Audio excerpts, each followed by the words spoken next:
On y arrive enfin, pourquoi j'ai commencé. Dans cet épisode de la Quinterview.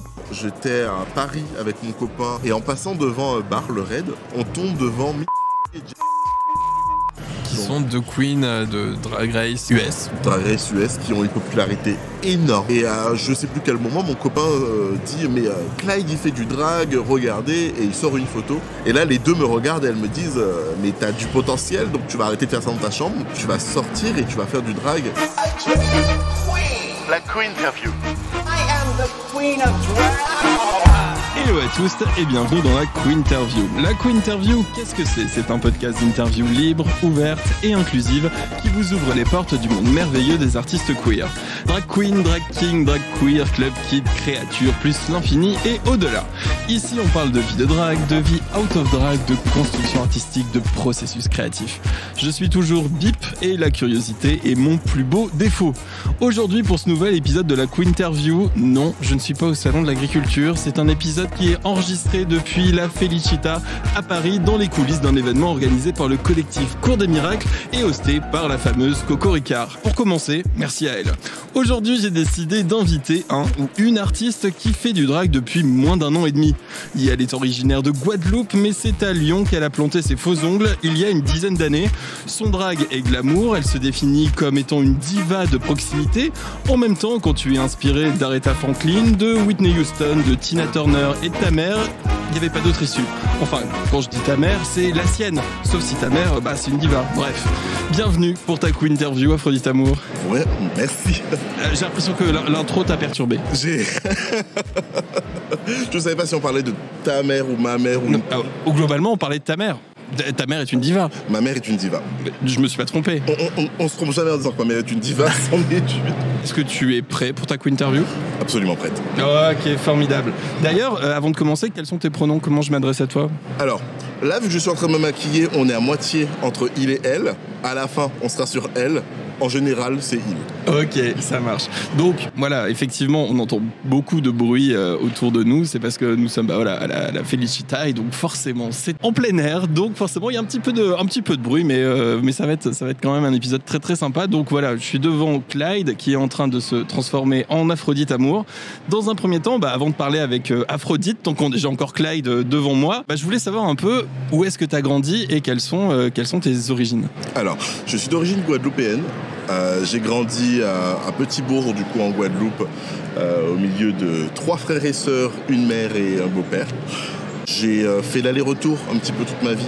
C'est-à-dire que je suis né en Guadeloupe, ensuite j'ai été à Lyon, puis je suis revenu en Guadeloupe, puis je suis revenu à Lyon encore. Et depuis... je reste un petit peu à Lyon. Ok.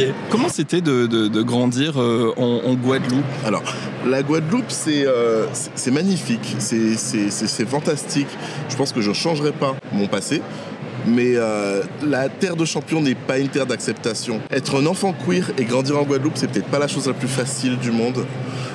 C'est vrai que j'aurais pu être mieux accompagné, j'aurais pu avoir plus de personnes pour qui m'identifier. Ça a été assez compliqué à ce niveau-là. Ok, parce que qu'est-ce que tu dirais sur la Guadeloupe ? C'est-à-dire que les gens n'osent pas s'affirmer, se montrer tels qu'ils sont. Pour quelle raison ? Exactement. En fait, il y a un gros jugement, il y a un gros regard vis-à-vis de l'autre. Il y a une réelle difficulté à assumer qui on est en Guadeloupe. Qui fait que tout le monde a envie un petit peu de rentrer dans le même moule. Un moule qui vient forcément de tout ce qui est pression religieuse, regard de l'autre. Parce qu'au final, c'est comme un petit village. Et du coup, c'est vrai que les gens vont avoir peur d'assumer qui ils sont. Comment tu as réussi à vivre ça ? Est-ce que tu essayais de, on va dire, vivons heureux, vivons cachés ? Exactement. Toute mon adolescence, en fait, je me concentrais sur le fait qu'un jour, j'allais partir de la Guadeloupe, que j'allais commencer à évoluer de mon côté. Du coup, c'est vrai que sans refouler qui j'étais, je ne le montrais pas forcément. Et tes parents, est-ce que tu en discutais avec eux ou est-ce que tu en as parlé avec eux on va dire, de toi, de ton être et de ta manière d'interagir avec les gens et les gens qui interagissaient aussi avec toi ?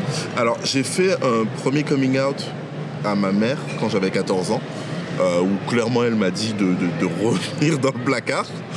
Elle l'a pas du tout accepté. Au contraire, mes parents étaient plutôt du style à me dire tiens-toi droit, ne sois pas trop efféminé, ne montre pas trop qui tu es. Je pense qu'il y avait une peur du regard de l'autre, mais également une peur pour moi, parce qu'ils voulaient me protéger au final. Donc c'est vrai que j'ai jamais vraiment trouvé de réconfort auprès d'eux à ce moment-là. Ok. En fait, ils étaient un peu inquiets. Absolument. Absolument. Surtout ma mère, en fait, elle a toujours été très très inquiète pour moi. Elle a toujours voulu le meilleur pour moi. Et pour elle, le meilleur, c'était rentrer dans le moule. Est-ce que quand on grandit comme ça, on va dire sans représentation, et aussi avec justement pas pouvoir être réellement comme on est, comment toi tu réussissais à vivre, à grandir? Est-ce que tu avais quand même un peu des potes? Alors j'avais pas mal d'amis pour le coup, j'ai toujours eu beaucoup d'amis, j'ai toujours été bien entouré, mais j'ai jamais vraiment eu d'amitié queer. C'est ce qui me manquait quand j'étais adolescent. C'est-à-dire que c'était très compliqué de former un vrai lien avec les gens.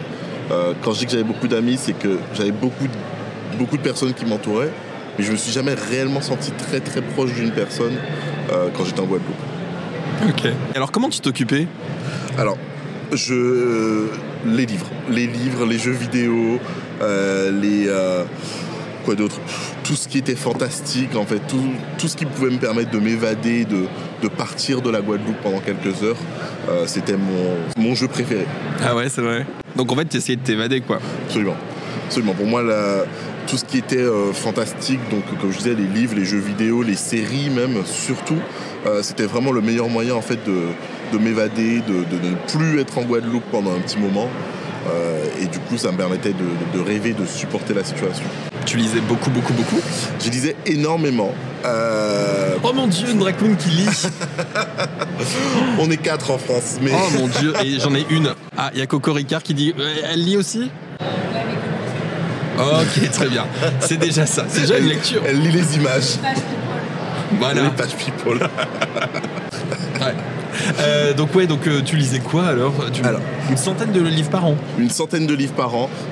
Petite anecdote, pendant les 4 années du collège, ils ont créé un prix, et je suis presque sûr qu'ils l'ont créé pour moi, qui était le prix du meilleur lecteur du collège. Wow. Et du coup, ils me remettaient un petit ruban, et les autres élèves se moquaient de moi à chaque fois. Ça, c'est pas mal. Meilleur lecteur du collège? Meilleur lecteur du collège. C'est-à-dire que c'est moi qui sortais le plus de livres du CDI, 4 ans de suite. Waouh. Bah, félicitations. Elle casse des records. Franchement. Elle casse des records. Franchement, je suis très très très très impressionné. Merci. Et du coup, ce petit ruban, c'était vraiment un petit ruban, c'est-à-dire qu'il n'y avait pas une médaille, non, un truc. Vraiment juste un petit ruban. C'était un lacet. Je pense. Okay. À mon avis, c'est le proviseur qui pétait un lacet pendant l'année, il prenait l'autre, il faisait un nœud, il me le donnait. J'étais content, ils étaient contents. Et alors, parmi tout ce que tu disais, parmi, on va dire, toutes ces œuvres fantastiques, qu'est-ce qui t'a le plus passionné et permis de t'évader? Quel univers? Alors, à l'époque, c'était tous vraiment les univers fantastiques, donc Harry Potter, parce que bon, c'était une autre époque, l'auteur ne parlait pas encore publiquement. Ouais, oui. Mais comme disent certains ou certaines, l'œuvre d'Harry Potter a été reprise par ses lecteurs et n'appartient plus à son autrice, qui a des propos un peu compliqués. C'est ça. Non, je suis absolument d'accord. Aujourd'hui, l'œuvre d'Harry Potter, telle que je m'en souviens en tout cas, c'est vraiment quelque chose qui a permis à beaucoup de jeunes queers en plus de s'évader, de trouver un autre monde, et qui nous a permis de nous rapprocher en plus. Il y avait aussi la saga Tara Duncan, qui pour le coup est beaucoup plus ouverte, qui a un univers beaucoup plus étendu. Narnia évidemment, Le Seigneur des Anneaux, toutes ces choses, cap, épée, ogre et chevalier. Ok. Et du coup, j'avais une autre question. Est-ce que tu écrivais aussi? Parce que c'est bien beau de lire, mais j'imagine que quand on lit 100 bouquins par an et qu'on est le préf du CDI tellement qu'on a l'impression que la personne bosse là-bas, j'imagine que tu devais avoir aussi un peu d'envie d'écriture. Alors, j'avais énormément envie d'écrire, au point où j'ai écrit des fanfictions sur Harry Potter quand j'étais adolescent. Incroyable. J'en ai peut-être une dizaine cachées au fin fond d'un ordinateur. Et ça ne sortira jamais, je tiens à le dire. Comment? Alors... Pourquoi? Parce que c'est très mauvais déjà. Mais Tu peux pas te juger. Ah si, je peux juger, je t'assure. Non. C'était écrit par Pré-Aphrodite, c'était écrit par Clyde, il avait 14 ans, il faisait des fautes d'orthographe tous les 3 mots. Ah, mais ça, c'est mignon aussi, c'est tendre. Ouais, c'est surtout très gênant. Ah bon? Un peu quand même. Et alors, t'avais écrit des fanfictions sur quoi?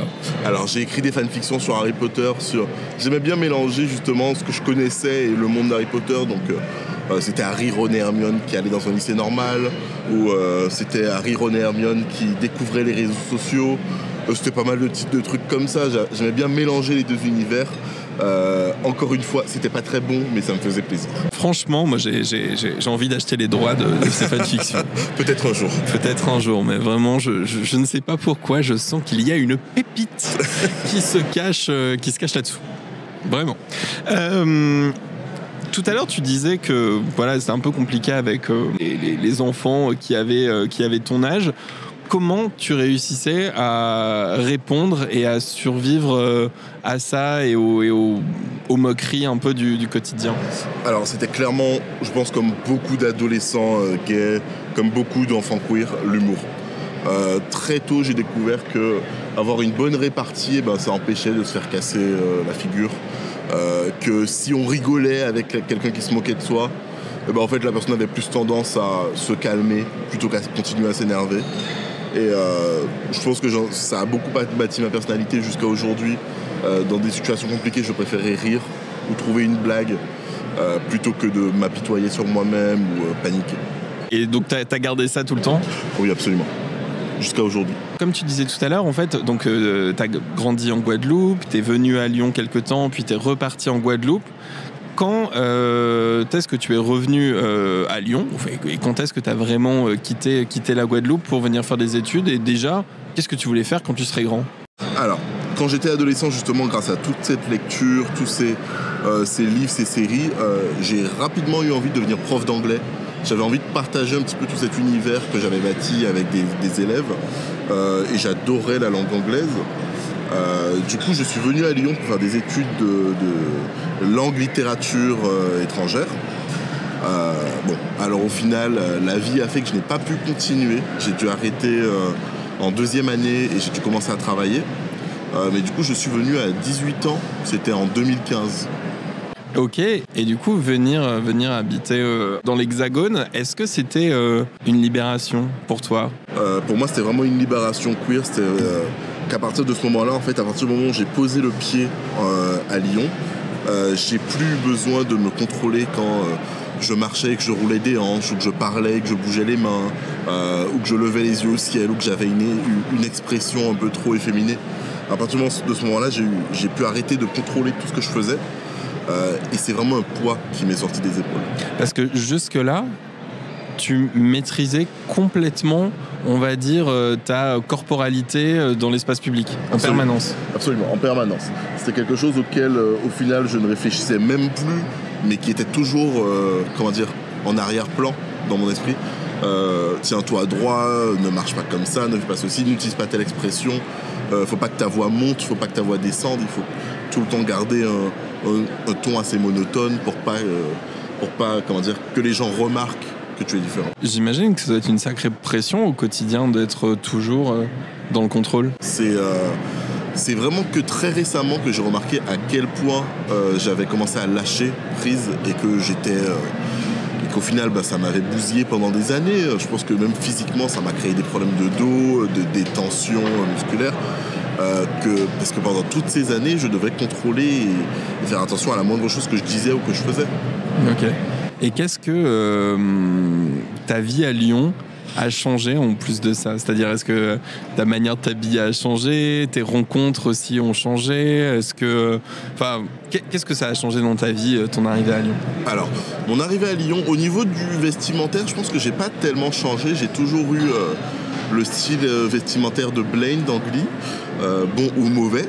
Ok, waouh. Ah ouais, ok, très bien, je l'ai. J'ai porté des nœuds papillons très longtemps. C'est vrai? C'est vrai, j'en ai encore une collection. Pareil, ça sortira pas. Incroyable. Au niveau des relations, en arrivant à Lyon, j'ai rencontré mon copain. Maintenant, ça fait 8 ans. Donc, c'est-à-dire que je suis arrivé en août et je crois que je l'ai rencontré en octobre. Il m'a pas vraiment laissé le temps de découvrir le monde tout seul. Je pense que ça a été ma plus belle rencontre aujourd'hui. C'est vraiment la personne sur qui je me repose et qui m'aide au quotidien. Est-ce que aussi le rencontrer à ce moment-là, un moment où tu te permettais aussi de te découvrir plus et de te développer plus, en fait, ça a été vraiment une rencontre un peu déclic, un peu constructive à toi, à ta personnalité, à ce que tu es aujourd'hui? Vraiment, avec Léo, je me suis pas mal construit, mine de rien. Je l'ai rencontré, j'étais encore un enfant, j'avais 18 ans. Et en fait, on a grandi ensemble, on a découvert pas mal de choses qu'on aimait ou qu'on n'aimait pas ensemble. Et vraiment, ça a été... je pense qu'aujourd'hui, si je ne l'avais pas rencontré, j'aurais pas été la personne que je suis aujourd'hui. Je suis même pas sûr que je serais en train de faire ce que je suis en train de faire aujourd'hui. Il t'a donné du courage, il t'a donné quoi? Absolument, il m'a donné du courage, il a cru en moi. Ça a été la personne, même pour le drag, qui m'a convaincu de faire les premiers gigs. C'était la première personne qui m'a dit tu devrais faire cette chanson, porter cette tenue. Ça a vraiment été grâce à Léo que j'ai pu me construire. C'est un moteur. C'est vraiment un repère pour moi. La construction artistique à deux, je trouve ça hyper chou et hyper mignon. C'est vrai qu'en plus nous on a une relation assez drôle, puisqu'au final moi je fais du drag de mon côté. Léo il a ses propres projets liés au drag, même s'il n'en fait pas, il côtoie énormément ce monde. Et c'est vrai qu'on a vraiment trouvé quelque chose qui nous passionnait tous les deux, mais à différentes échelles, ce qui fait qu'on ne marche pas l'un sur l'autre au final. Donc c'est vrai que le drag a vraiment été très bénéfique pour nous, je pense. Il en fait pas. J'ai vu des stories il y a quelques mois, semaines. Alors, Story's born. Léo ne fait pas de drag, mais Léo rêve d'être mis en drag. Donc, il adore qu'on s'occupe de lui, mais lui n'a jamais touché à un liner de sa vie. Ah ouais. Et c'est compliqué. Un beau liner. C'est compliqué. On verra un peu plus tard dans l'interview, mais un beau liner, c'est pas facile à faire. Ouais, c'est vrai. Coco Ricard doit maquiller Léo, mais c'est une femme occupée. Et après, c'est pas la plus talentueuse non plus. Donc, qu'est-ce qu'on a envie? Oh bah génial, merci. Ce qui est bien, c'est qu'avec ta voix, Coco, on t'entend très très bien dans le micro. T'arrives à sortir du brouhaha. Ah non, mais je sais, au Stade de France, vous entendez. On n'entend que moi. Mado la niçoise version drag. Madonna la niçoise. Parfaite pour les premières parties de concert. On adore. On adore. Ouais. Sans micro. Je lui dirai, t'inquiète. Merci. Tout à l'heure, tu disais que au bout d'assez peu de temps, en fait, t'as arrêté tes études pour te mettre à travailler. Pourquoi tu n'as pas pu poursuivre ça? Alors, c'est clairement financier. Quand j'étais en études, au final, je me suis retrouvé à 8000 km de mes parents, donc ils ne pouvaient plus me soutenir financièrement. Donc à ce moment-là, c'est vrai que ça a été assez compliqué. Donc même moi, je n'osais pas forcément leur demander de l'argent parce que je savais qu'il y avait encore mes frères et sœurs. Je savais que c'était assez compliqué pour eux. Donc à ce moment-là, je me suis retrouvé dans une situation où clairement j'étais extrêmement précaire. Je ne savais pas ce que j'allais manger le lendemain. Je sautais des repas tout simplement parce que j'étais obligé. En fait, je savais que là, j'ai payé mon loyer. Il me reste 40 € pour faire des courses pour tout le mois. Et il faut que ces 40 € ils durent 30 jours. C'est une période qui a été plus que compliquée. J'arrivais pas à me concentrer sur mes études à juste titre. Donc au bout d'un moment, j'ai juste arrêté. J'ai trouvé un boulot. Et à partir de là, j'ai enchaîné les boulots. J'ai changé à chaque fois. Jusqu'à aujourd'hui où je suis conseiller bancaire. Ça va beaucoup mieux. Mais c'est vrai que j'ai malheureusement dû arrêter ce que j'avais vraiment envie de faire. C'est-à-dire que sur le moment, tu pouvais même plus te nourrir, même plus t'acheter à manger. C'était très très compliqué. Pour pas que les autres élèves à la fac se rendent compte d'à quel point ça n'allait pas, j'amenais un tupperware à la fac et je faisais semblant d'oublier mes couverts. Comme ça, en fait, je laissais le tube au frigo et je disais non mais c'est pas grave, j'ai pas faim de toute façon. Et ça, je le faisais peut-être 2-3 fois par semaine. C'était toujours essayer de garder les apparences, mais faire bien 50 kilos pour 1m80 à 19 ans. Et le fait du coup que tu arrêtes tes études et que tu fasses, on va dire, un choix de raison plutôt qu'un choix de cœur, c'était pour éviter de retourner en Guadeloupe? Absolument. Parce que malgré le fait que j'étais dans cette précarité, je préférais la précarité au manque de liberté que j'avais en Guadeloupe. Et je savais que si je retournais là-bas, je le vivrais comme un échec, mais je pense que mes parents auraient été aussi déçus de me voir revenir aussi rapidement. Et ça, c'est vraiment pas quelque chose que j'avais envie de voir dans leurs yeux. Et en trouvant du travail, tu as fait quoi comme petit boulot? Et est-ce que du coup, ça t'a permis, ça a permis à ta vie de changer? Alors, j'ai commencé en tant que vendeur à Primark. Donc c'était ce que c'était. Au final, aujourd'hui, je regrette pas du tout ce boulot. J'ai rencontré des gens absolument géniaux. Mais c'était voilà, des réveils à 6h du matin, tirer des palettes dans le froid. C'était pas génial. De là, j'ai commencé à bouger. J'étais dans des magasins de bijoux, dans des magasins de chaussures. Et puis un jour où j'en pouvais vraiment plus, je me souviens m'être fait la réflexion qu'en passant d'un centre commercial à un autre, je voyais enfin le soleil, parce qu'avant je voyais pas le ciel. J'ai trouvé un travail dans un bureau où j'ai une fenêtre en face de mon bureau. Pour moi, ça c'était l'ascension sociale. C'était vraiment, j'ai enfin réussi quelque chose. Tu voyais le jour. Je voyais le jour. Je n'étais plus au sous-sol. Sans dire que j'ai un boulot qui fait rêver, mais aujourd'hui j'ai un travail qui me permet de faire ma passion à côté, de partir en voyage, et pas juste d'avoir 40 € par mois pour faire des courses. Et justement, à Lyon, parce que maintenant tu y es depuis 8-9 ans, ça fait quoi d'être pleinement soi? Aujourd'hui, je peux dire que ça libère un poids. Hein. Je me sens beaucoup plus léger, je me sens beaucoup plus libre de moi-même. Je sens enfin que j'arrive à découvrir qui est Clyde, en fait. Eh bien, après avoir découvert qui est Clyde, on va découvrir qui est Aphrodite Amour, mais ça, c'est juste après les questions de Mia, où tu nous expliqueras tout ça, mais en gros, pour faire un petit teasing, parce que j'aime bien faire des teasings. On va dire que d'un coup, tu vas découvrir le make-up, qu'ensuite, tu vas te maquiller un petit peu plus, que tu vas rencontrer une gagnante d'une certaine saison de Drag Race, RuPaul's Drag Race US, qui va te dire mais arrête de faire ça dans ta chambre, sors de chez toi et va sur scène. Et c'est à ce moment-là où vraiment tu vas te mettre au drag. Ouais, je sais, c'est vraiment un teasing putassier. Mais avant ça, c'est les moments des questions de Mia.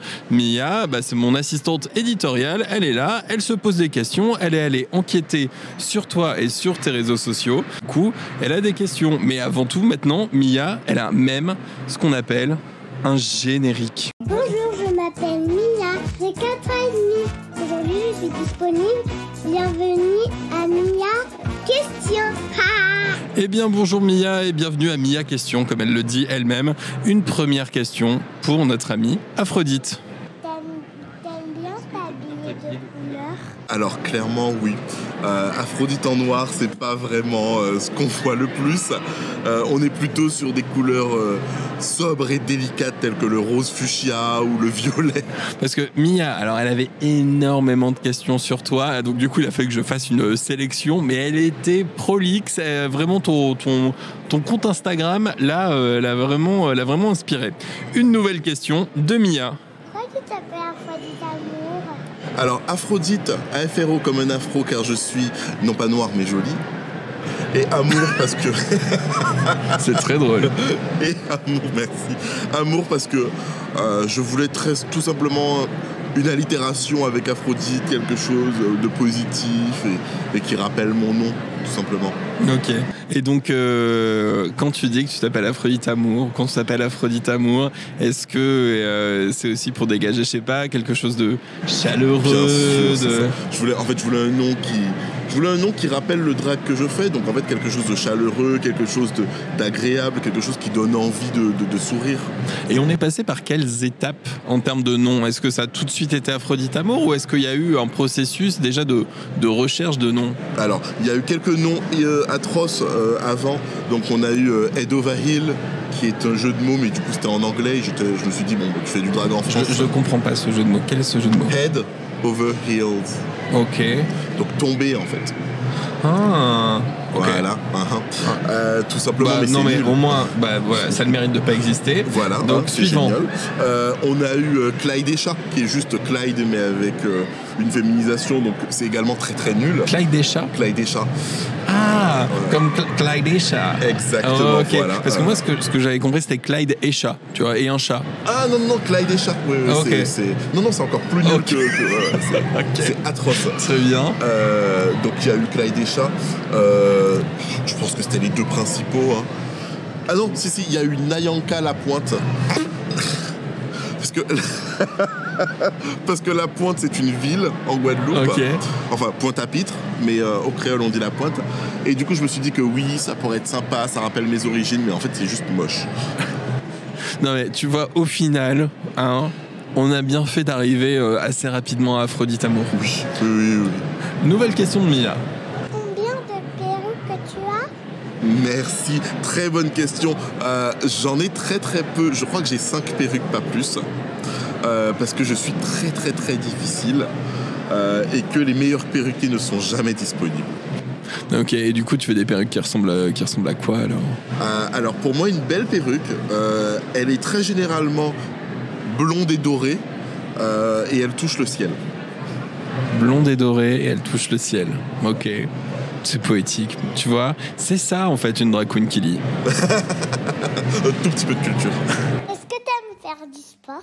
Je fais beaucoup de sport, effectivement. Alors, un petit peu moins depuis récemment parce que Aphrodite prend de la place dans mon emploi du temps. Mais jusqu'à très récemment, pourquoi pas. Ok. Quelqu'un est décédé, très certainement, mais honneur à la personne. RIP. Donc tu disais le sport. Alors, je fais, jusqu'à très récemment, je faisais beaucoup de sport. J'allais à la salle de sport, donc de la musculation en salle 5 fois par semaine depuis 6 ans maintenant. Donc oui, Aphrodite est une déesse au bras de fer et aux gants de soie. Et quand t'allais au sport, qu'est-ce que dans le fond tu recherchais avec le sport? C'était te modifier physiquement? C'était te viriliser? C'était C'est avoir un nouveau physique? C'était quoi? C'est exactement ça. En fait, c'était avoir un peu plus ce physique d'Apollon avec Cocoricar qui se marre à côté. Là, on est vraiment sur les drag queens go muscu. Hein. C'est-à-dire que là, vraiment, on a une brochette. La salle. Hein. Eh ben, il faut savoir que Cocoricar, la salle, mais c'est qui son coach? Eh ben, c'est Aphrodite Amour. Mais non. Ah, si. C'est Incroyable. c'est moi qui lui donne. C'est moi qui lui ai donné. Ouais. C'est moi qui lui ai donné toutes ces astuces pour avoir des pecs. Donc, si vous voyez Cocoricar avec un décolleté, eh ben, c'est grâce à moi. Incroyable. Bon, et ben je vais choisir aussi le même coach. Donc oui. C'était clairement pour me viriliser parce que je savais que j'étais un peu efféminé et que j'allais plaire un peu plus si j'étais plus musclé. En même temps, il y a eu ce truc où tout de suite après avoir commencé à travailler, j'ai pu recommencer à manger. Et du coup, j'ai pris du poids assez rapidement et je reconnaissais plus mon corps. Donc pour moi, la salle de sport, c'était vraiment un mélange. Donc ce côté reprendre mon corps, me réapproprier mon corps plutôt, et me viriliser, me sentir beau à nouveau. Ok. Et tu sens que dans la société dans laquelle on vit, c'était soit au moment où tu l'as fait, soit encore en ce moment, mais avoir une certaine virilité ou un certain physique, est-ce que c'était plus important dans ton regard ou dans le regard des autres? Dans le regard des autres, clairement. C'était important pour moi, mais j'ai tellement vu une différence entre il y a quelques années où j'étais un twink, clairement, et aujourd'hui où je fais 2 fois le twink moyen. Il y a clairement une différence de traitement, que ce soit par des inconnus dans la rue ou même par la communauté LGBTQ+. Mais à quel niveau? C'est dans la manière dont on te parle? C'est du coup t'es plus séduisant entre guillemets? Je suis plus séduisant entre guillemets. On m'approche beaucoup plus. Je me sens. Alors ça, c'est quelque chose qui, pour lequel je suis assez. C'est assez rassurant, c'est-à-dire que aujourd'hui, je fais partie de ces personnes queer qui n'ont jamais vécu une agression ou même un regard dans la rue. Et je sais très bien que c'est parce que j'ai une certaine carrure, j'ai une certaine. Je suis un peu plus imposant que la moyenne. Donc c'est vrai que ça m'a protégé. Aujourd'hui, avec mon copain, on peut se tenir la main dans la rue et on va jamais nous faire une remarque. Donc oui, ça a été du positif, que ce soit par les autres, mais également par notre communauté, où clairement j'ai senti que j'étais beaucoup plus attirant. Une nouvelle question de Mia. Est-ce que tu as un sapin de Noël chez toi? J'ai un énorme sapin de Noël chez moi. Il est plus grand que moi. Le sapin doit faire 2,20 m. Oui. J'ai un sapin avec mon copain. On est obsédé par Noël. Ah ouais? Oui, on a une tradition qui est que chaque année, on achète une nouvelle décoration. Et le jour où on sera très vieux, le sapin sera composé entièrement de décorations qui représentent notre année. Mais oui, on adore la période des fêtes et on adore avoir un sapin immense. Eh bien, très bien. Mia, est-ce que tu as une question ou est-ce que c'était la dernière question? Et c'est la dernière question. Ah bah c'était la dernière question, très bien. Eh bien, merci beaucoup Mia, merci pour toutes tes questions. Merci Mia. À bientôt. Salut, c'était super. Je vais une bonne soirée. Eh ben merci, bonne soirée à toi aussi Mia. Et merci à ses parents Alice et Gilles de lui avoir permis de se poser toutes ces questions. Donc avant l'interview de Mia, on est arrivé justement au moment où tu commences à découvrir un petit peu le maquillage. J'ai fait un teasing incroyable sur le fait qu'on ait parlé d'une queen de RuPaul Drag Race qui a gagné la saison, qui t'a dit de faire du drag. Mais avant tout ça, comment tu t'es mis à te maquiller et pourquoi? Pour quelle raison? Alors j'ai commencé à me maquiller tout simplement pour cacher des imperfections, cacher un bouton par-ci par-là. J'ai rapidement découvert que j'aimais vraiment bien ça. Donc je faisais un petit beat naturel. Tu faisais quoi? C'était quoi un peu? Alors c'était le teint, c'était un petit peu de blush, un petit peu de concealer et un petit point lumineux au coin des yeux. Donc juste un petit highlighter. Et je me suis rendu compte que je me sentais vraiment bien comme ça, que je me sentais beau. Et puis c'était aussi un moyen de regagner cette féminité aussi. Donc ça c'est quand je travaillais en magasin. J'adorais faire ça. Et puis petit à petit j'ai commencé à faire un peu plus de maquillage plus drague. Donc à me maquiller les yeux, à acheter des rouges à lèvres, plus de fard. À découvrir un petit peu tout ce que je pouvais faire avec du maquillage. Bon alors c'était... Oh non, Cocorica a plus de batterie. Cocorica n'a plus de batterie. Elle se maquille dans le noir. C'est peut-être... Oh non. C'est bon. Et là ça rallonge, ça repart. Cocorica se maquille dans le noir. Et ben on a toujours pas vu ce qu'on devait voir. Si tu te maquilles dans le noir, j'ai hâte de voir ce que ça va donner. Vas-y, essaye de voir. On va rigoler, je pense. Elle va plus jamais me book. Hein. Elle va plus jamais. Je suis désolé, pardon. Attention, ça revient. Attention, elle est repartie. Elle est repartie, c'est la bon. lumière. Oh là là, ce stress. Ouais, grave. Et ce make-up, on va dire de jour pour sortir, pour aller travailler, ça te permet quoi? Ça te permet de te sentir bien, à l'aise? Qu'est-ce que ça te procure? Alors immédiatement, ça me permet de me sentir, de faire une fantaisie en fait, de faire un pied de nez à toutes ces années où je devais me contrôler, où je devais être le moins féminin possible. Immédiatement, je réalise à quel point je peux m'exprimer artistiquement parlant. Et du coup, c'est pas très très régulier, c'était peut-être 2-3 fois par an, mais du coup, j'avançais pas très très vite et j'étais très très laide. Mais comme toutes les drag queens vous le diront, la première fois où tu te mets en drag, t'es la plus belle créature du monde, peu importe ce à quoi tu ressembles. Mais ce maquillage féminin ou féminisant ou genré de manière féminine, c'est venu avant ou après que tu aies découvert ce qu'était le drag et les drag queens? Alors j'ai découvert ce qu'était le drag et les drag queens en 2017, donc je savais déjà ce que c'était. C'est simplement que j'osais pas encore parce que je me disais ça a l'air super fun mais j'arriverai jamais à faire ça. Mais il y avait quand même cette volonté de reproduire ce que je voyais, parce que je voyais RuPaul's Drag Race, tout simplement. Je voyais ces énormes perruques, je voyais que ça brillait dans tous les sens, qu'elles avaient l'air...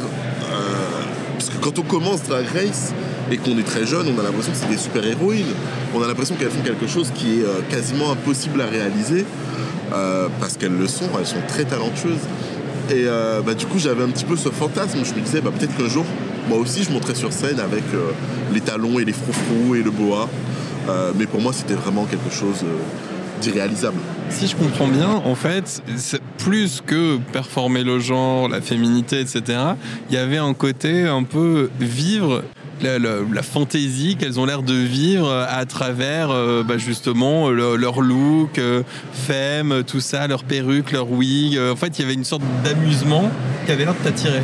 Absolument, absolument. Il y avait déjà le côté scène, le côté monter sur scène, avoir de la lumière qui brille dans le visage. Je trouvais ça incroyable. J'avais absolument envie que ça soit moi. Oui, pour moi, c'était une manière de se déguiser, mais tout en restant moi et en faisant ressortir une partie de moi qui m'avait un peu manqué au final. Donc, en gros, tu fais ça chez toi et tu sors pas ? C'est-à-dire que c'est juste des petits tests de make-up à la maison et ça s'arrête là ? À la maison, je prenais mon pinceau, je faisais, je faisais un look, puis un autre, et je prenais une photo, je la postais nulle part, et ensuite je me démaquillais. Ok. Et c'était quoi le but ? C'était vraiment juste quelque part d'apprendre, parce que je me disais, je vais pas sortir comme ça, où je suis pas forcément satisfaite de mon make-up, où j'ai pas les plus belles perruques, les perruques d'AliExpress, j'avais pas de tenue adéquate, j'avais pas de talons non plus, parce que j'en trouvais pas, je savais pas où en acheter à l'époque. Oui, donc c'était vraiment juste pour me faire plaisir. Et il a fallu attendre 2022 pour que je sorte en drague pour la première fois. Et alors, justement, qu'est-ce qui t'a incité à arrêter parce que ça fait... Du coup, c'est-à-dire que t'as passé quasiment 4 à 5 ans à te maquiller chez toi sans sortir. On y arrive enfin. Pourquoi j'ai commencé ? Tout simplement, petite histoire. Alors, j'étais à Paris avec mon copain début d'été 2022. Et en passant devant un bar, le Red, on tombe devant Miss Vanjie et Jada Essential. Qui sont deux queens de Drag Race US. Drag Race US qui ont une popularité énorme. Et en fait, on s'est arrêté pour demander une photo et elles nous ont proposé de passer la soirée avec elles. Et à je sais plus quel moment, mon copain dit « Mais Clyde, il fait du drag, regardez » et il sort une photo. Et là, les deux me regardent et elles me disent « Mais t'as du potentiel, donc tu vas arrêter de faire ça dans ta chambre, tu vas commencer à demander autour de toi et tu vas sortir et tu vas faire du drag en public. » Et ça a été un déclic, c'était fou. Je me suis dit bon, si des personnes comme ça me disent de le faire, peut-être qu'il y a quelque chose. Donc de là, je me suis un peu plus ouvert au monde du drag lyonnais. J'ai découvert Vazek, ma drag mom, qui a été incroyable. Qui m'a proposé ma première scène et depuis, je me suis jamais arrêté. Sans cette rencontre, tu penses qu'il aurait fallu encore plus de temps avant que tu sortes de chez toi ou peut-être que tu serais jamais sorti de chez toi ? Honnêtement, sans cette rencontre, je pense qu'aujourd'hui, soit j'aurais fait mes premières scènes maintenant, soit j'aurais juste jamais commencé. J'aurais jamais osé. Je pense qu'il me fallait vraiment un déclic, peut-être de cette personne que j'admire, parce que Jada, c'est quand même une des drag queens que j'admire le plus aujourd'hui. Je pense que sans ce déclic, j'aurais jamais su que je pouvais. C'est quand même chic. Hein.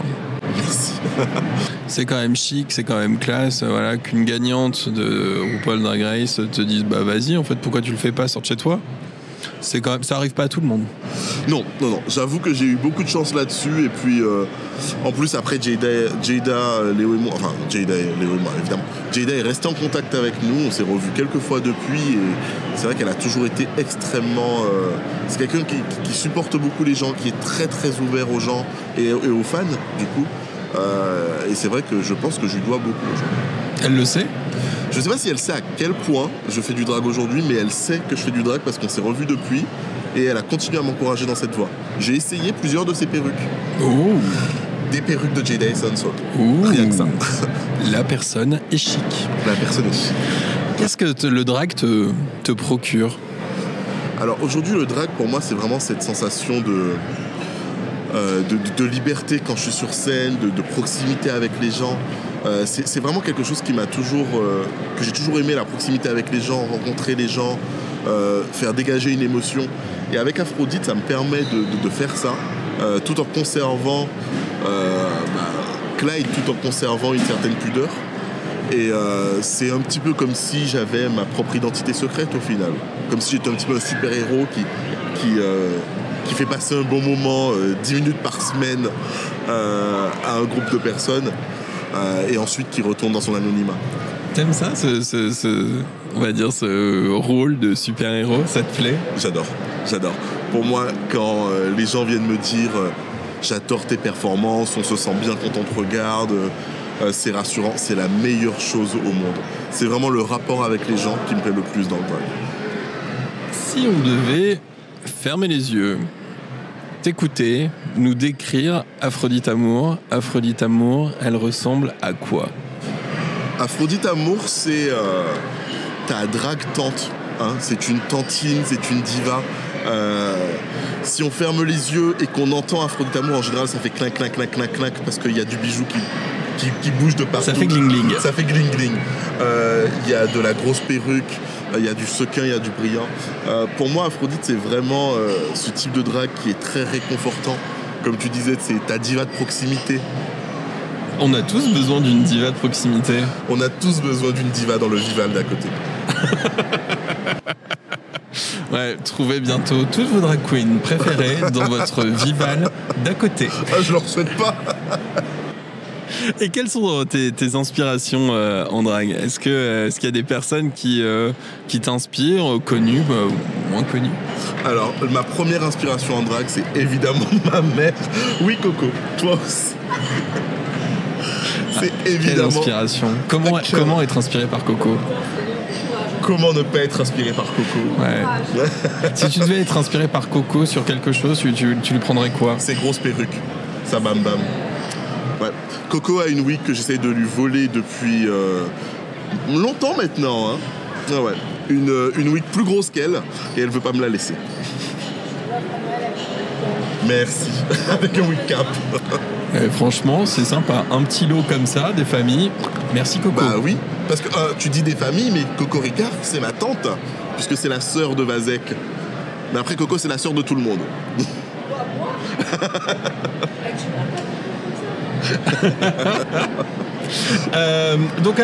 Donc on avait compris. Donc tes inspirations, il y a Coco, clin d'œil. Coco, oui. Il y a ma mère, la vraie, ma mère biologique. Ta mère? Ma mère est une diva de proximité, une diva de l'église d'à côté, hein, qui a une personnalité incroyablement pétillante. C'est la personne qui parle le plus fort dans toutes les pièces. C'est la personne qu'on ne rate pas. Ma mère a eu son époque en 2012 où elle changeait de couleur de cheveux tous les mois.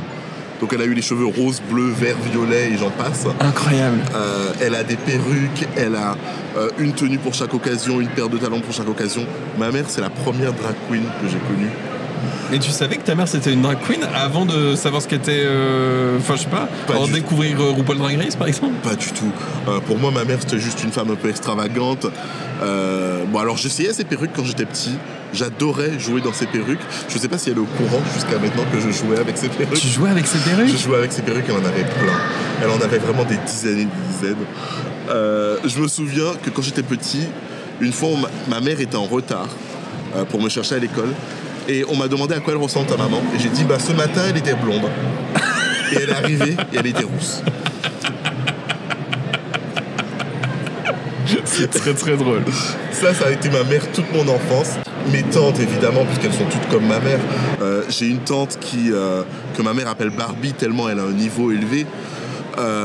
Elle, pareil, je l'ai vue cet été. Et puis je sonne chez elle, elle ouvre la porte et elle porte une combinaison moulante noire. Elle a une perruque blonde à franges noires. Elle a un rouge à lèvres noir, full face, full make-up. Et je lui dis, je te dérange? Tu es allée quelque part? Et elle me répond, non, pourquoi? Ah ouais, en fait, pour elle, c'était juste un mardi. Pour elle, c'était juste un mardi. Pour elle, c'était juste sa tenue pour faire la vaisselle, talon de 12 cm, parce que pourquoi pas. Oh, incroyable. Donc, en fait, au final, c'est un peu en découvrant le drag... D'un coup, t'as pris aussi un peu conscience de ta vie et de l'univers dans lequel t'as vécu. Et en fait, t'as eu des drag queens autour de toi tout le temps. Absolument. J'ai grandi avec des drag queens, avec des personnes extravagantes, avec des personnes qui aimaient se faire remarquer dans la rue, clairement. Et puis, j'ai toujours eu cette passion pour les divas des années 60, 70, 80. Donc, Aretha Franklin, Diana Ross, Tina Turner... Toutes ces divas à grosse voix, les femmes noires d'influence, ça a toujours été quelque chose qui m'a fasciné. Et aujourd'hui, je suis un peu devenu tout ça. Comment tu as fait ton coming out gay et drag à ta mère? Alors, les deux ont été très différents, dans le sens où mon coming out gay, je l'ai fait une première fois à 14 ans et ma mère a refusé. Donc elle m'a dit non et elle m'a mis dans une école religieuse. Oui, elle m'a juste dit non. Ah bah voilà. Voilà. Non mais en fait c'est simple. On n'y pense pas assez. On n'y pense pas. Bah oui, parce que si tu refuses... Même pas de non merci, juste non. Non, juste non. Ah ok. Non, elle a juste refusé. Hein. Du coup, c'était comme ça. Donc elle m'a mis dans un lycée religieux à ce moment-là et j'ai dû le garder pour moi. Et quand j'ai refait mon coming out à 20 ans, elle a eu le culot de me dire... Mais j'ai toujours su et je t'ai toujours aimé comme tu es. Et du coup, aujourd'hui, on n'en parle juste pas. Hein. On fait comme si de rien n'était. Elle a changé d'avis entre-temps, grand bien lui fasse. Mais oui, elle t'a toujours soutenu, elle te l'a dit. Mais bien sûr, voilà. Qui suis-je pour mentir sur elle ? Exactement. Et qui est-elle pour te mentir aussi ? Exactement. Franchement. Voyons. Et mon coming out drag s'est beaucoup mieux passé. Alors, au début, ma mère n'avait pas bien compris, puisque ça reste une femme de 50 ans qui a grandi en Guadeloupe, enfin qui vit en Guadeloupe. Elle a cru que j'étais transgenre et que je voulais pas lui dire. Donc elle était très vexée que je ne veuille pas lui dire. Et je lui ai dit non mais maman non, c'est juste un métier, je gagne de l'argent. Elle m'a dit ah mais tu gagnes de l'argent. Bon bah ça va. Ok, voilà, hop, ça a coché une case, très bien. Exactement. Donc vous me dites quoi ? Très bien. Vous habillez en femme pour gagner de l'argent ? Eh ben super, ça rentre dans ma case, ça me plaît. J'avais la case justement toute prête pour ça. Gagne de l'argent en s'habillant en femme, eh ben super. Je gagne de l'argent parfois, ouais. C'est pas que bénévole. Ah. À ce soir. Apparemment, je crois que la Cour des miracles me paye, mais bon, ça reste à voir. Waouh. Ils ont pas un bon rentable. Ouais, ça parle numéro de ciré là. Mais oui, et du coup, ma mère m'a évidemment demandé de lui prêter des perruques depuis qu'elle sait que je fais du drag. Mais ça paraît, ça c'est incroyable. Tu lui as déjà prêté les perruques du coup ? Non, parce qu'elle abuse. Ma mère est une femme cis de 50 ans, elle n'a rien à faire avec une grosse perruque double stack. Il faut mettre une barrière parfois.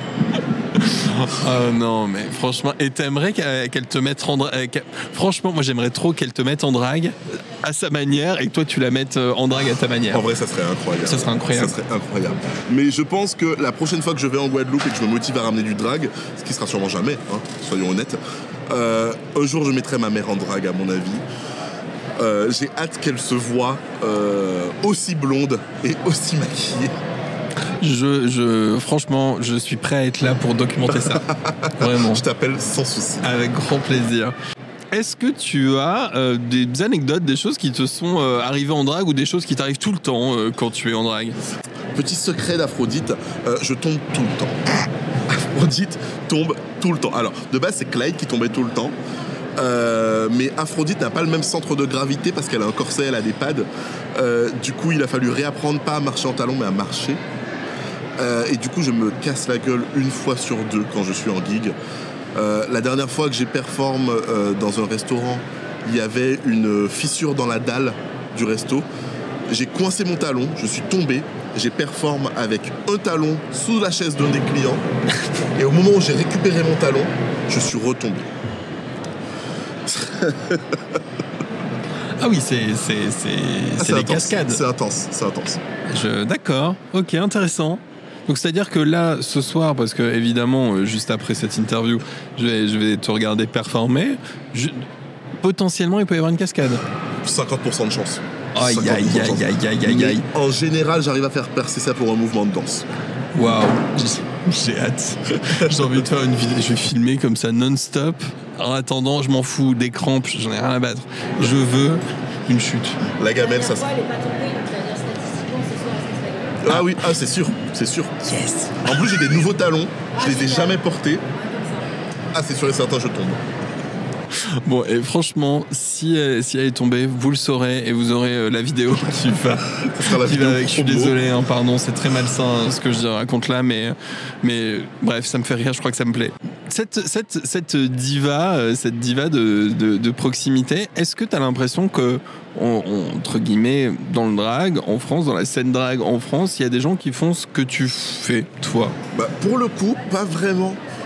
J'avoue que déjà en tant que drag racisé, on n'est pas énormément. On a l'impression qu'on est 15 en France. La vérité, c'est qu'on est beaucoup plus, mais il y en a tellement peu qui ont leur chance. Manque de visibilité. Manque de visibilité. Donc en plus, moi, je fais un drag qui est c'est le paradoxe. Parce que je fais un drag qui est très connu.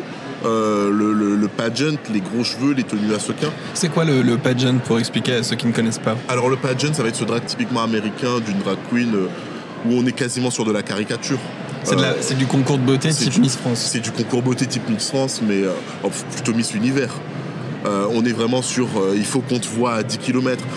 Comme disent les Américains, il faut se maquiller pour le fond de la pièce. Et donc toi, c'est un peu ce que tu fais? Moi, c'est un peu ce que je fais. Je trouve qu'il y a beaucoup d'humour et beaucoup d'amour dans ce type de drague, que c'est très réconfortant. Et au final, c'est peut-être quelque chose qu'on voit moins en France, parce que je trouve que la France est tellement axée niveau mode, même dans le drag, qu'on a quand même cette envie d'avoir peut-être une perruque moins gonflée mais plus travaillée, peut-être une tenue moins brillante mais avec des plus beaux matériaux. Que avoir ce drag que je fais où on a quand même réussi à allier un petit peu les deux. On n'est pas habillé avec des fonds de poubelle, mais pas loin.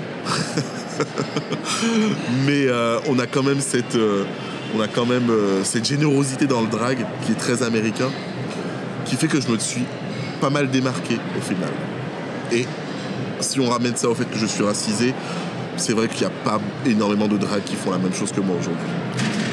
Et justement, dans le drag, aujourd'hui, qu'est-ce que tu penses de la place des drags créatures racisées, noires? Est-ce qu'il y en a beaucoup? Est-ce qu'il en faudrait plus?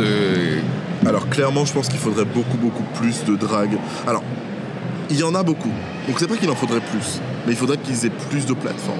Il faudrait qu'ils aient plus d'opportunités. Il faudrait qu'on les voit plus dans le paysage médiatique. Parce que c'est facile d'interviewer toujours, enfin même pas d'interviewer, mais d'avoir tout le temps en face une petite drague blonde très féminine et très mince. Alors qu'aujourd'hui en France, j'ai l'impression que plus de 50% des dragues sont des dragues à barbe, sont des créatures, sont des kings.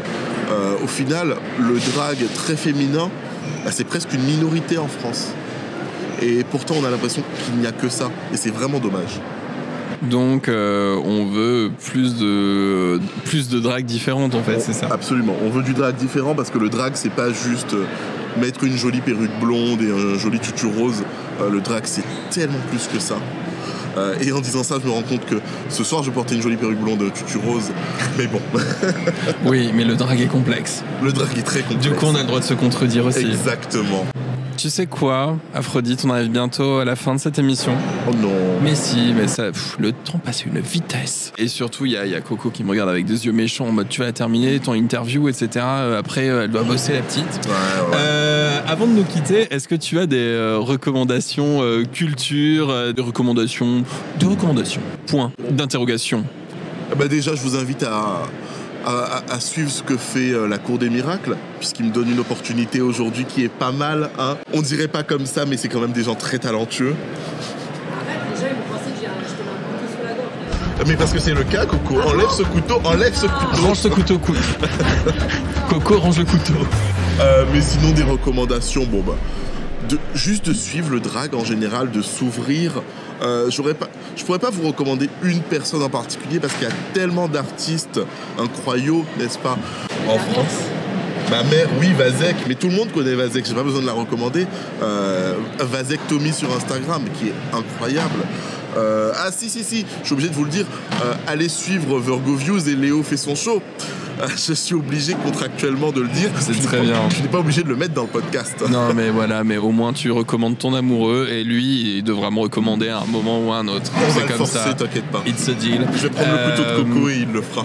Mais toi qui as une drague culturée, justement, est-ce qu'il y a un livre que tu auras envie de recommander, un film ou je ne sais quoi Un film, parce que c'est facile de lire, mais le film Extravagance avec Wesley Snipes, c'est peut-être le film qui m'a fait devenir la personne que je suis aujourd'hui. Je ne le cite pas énormément parce que il y a beaucoup d'erreurs. Ce film n'a pas compris la différence entre une personne transgenre et une drag queen, mais ce film est camp, il est ridicule, il est théâtral à souhait, et je pense que c'est une merveilleuse introduction au monde du drag et à qui est Aphrodite Amour.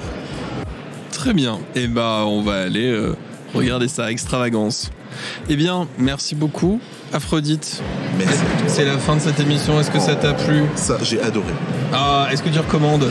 Je recommande à 1 million %. Bon, bah alors, ça, franchement, 1 million %, c'est quand même beaucoup de millions. C'est le plus grand chiffre que je C'est quand connaisse. même beaucoup de pourcents. C'est le plus grand chiffre que tu connaisses. Oh, attends. Je sais compter. Je sais lire, je sais pas compter. Eh bien, merci Aphrodite et merci à tous d'avoir suivi ce nouvel épisode de la Quinterview. En attendant le prochain, si vous avez aimé, eh ben, likez le podcast, abonnez-vous. En gros, faites tout ce que le monde moderne a fait de vous. Et à bientôt pour une prochaine Quinterview. Et merci Cocorica. Waouh, vraiment, c'est amabilité.com. Hein. Pour une fois. Ah ouais, retrouvez toutes les dates de Cocorica sur amabilité.com. Voilà. À très bientôt, bye. Bye.